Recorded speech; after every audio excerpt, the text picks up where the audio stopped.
On l'a bien à Jean-Louis qui sera lui sur la route. Romain Daubry est avec nous depuis Bourse Direct. Bonjour Romain. Bonjour Guillaume. Les prochains seuils techniques sur le CAC, c'est quoi? D'ailleurs, quel est l'état des forces en présence quand vous regardez, quand vous voyez comment le marché a réagi à la BCE? Qu'est-ce que vous vous dites sur l'état des marchés?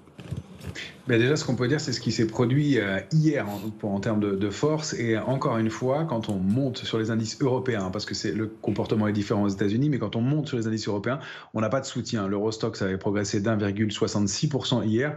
Le nombre de contrats futurs sur l'Eurostoxx a baissé de 0,37%. Ça n'est pas beaucoup, mais ça veut dire qu'à chaque fois qu'on monte, eh bien, on n'a pas de soutien et c'est le mécanisme inverse à la baisse. Alors, pour l'instant, on n'a pas de pression baissière forte, mais la spéculation est plutôt à la main des vendeurs. C'est plutôt des écarts intraday qu'on réalise et on n'arrive pas à retrouver du momentum haussier. Ça ne veut pas dire qu'on baisse systématiquement. Le momentum et l'intérêt acheteur peuvent revenir ensuite. Pour l'instant, ça n'est pas le cas. On a le même comportement sur le CAC 40 avec une position ouverte qui n'évolue pas depuis maintenant la nouvelle échéance des marchés dérivés du mois de juin, qui est même plutôt en baisse par rapport à ça. Alors, est-ce que c'est une prise d'élan pour retrouver de l'intérêt acheteur? Difficile à dire, mais pour l'instant, on n'a pas de force. Sur les indices américains, le comportement est différent.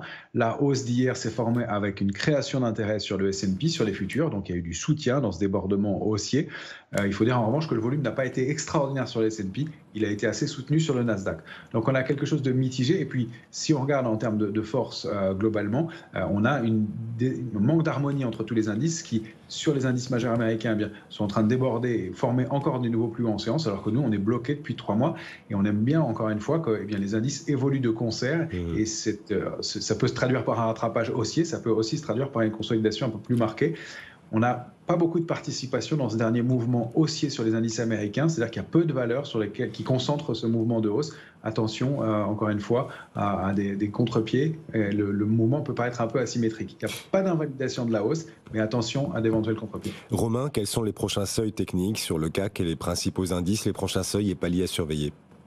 Alors sur le CAC, on va surveiller en bas 7916 et en haut 8091. Si on arrive à sortir de ce niveau-là, on va pouvoir recréer une dynamique qui est vraiment en panne depuis longtemps. Là, aujourd'hui, on est vraiment collé entre ces deux niveaux-là, donc on peut faire des arbitrages entre les deux, mais il n'y a pas grand-chose de plus à faire.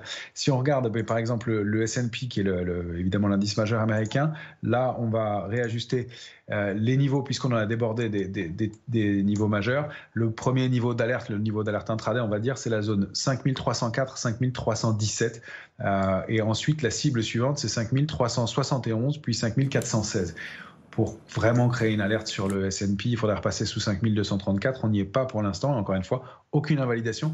Attention quand même aux chiffres mensuels de l'emploi. Demain, les NFP, oui.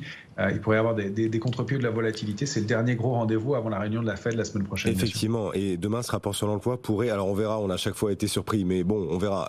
En tout cas, les derniers indicateurs d'emploi, le JOLTS, l'enquête JOLTS en début de semaine, l'emploi dans le secteur privé hier, tout ça montre une normalisation du marché de l'emploi. On verra si ça se confirme aussi dans le rapport sur l'emploi qui sera publié demain, qui sera très intéressant à suivre.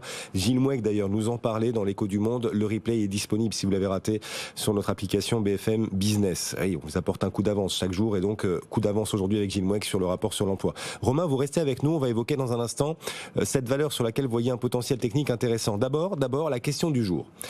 Cette question qu'on vous pose. Effectivement, chaque matin, sur notre fil X et notre fil LinkedIn BFM Bourse, il est 17h40. C'est le D-Day. Nous sommes le 6 juin 2024. Nous célébrons aujourd'hui les 80 ans du débarquement allié en Normandie. Nous, on vous demande dans BFM Bourse quelle valeur américaine vous verriez bien débarquer dans vos portefeuilles boursiers. Est-ce que ce serait Nvidia? Est-ce que ce serait Boeing? Pourquoi pas Tesla? Ou encore Eli Lilly? Jean-Louis, votre choix. Moi j'ai envie de répondre à votre question par une autre question, mais jusqu'où s'arrêtera Nvidia, qui est devenue hier soir la deuxième plus grosse capitalisation mondiale. Alors maintenant c'est repassé, Apple est repassé devant, donc ils sont au coude à coude, mais ils ont passé quand même le cap des 3000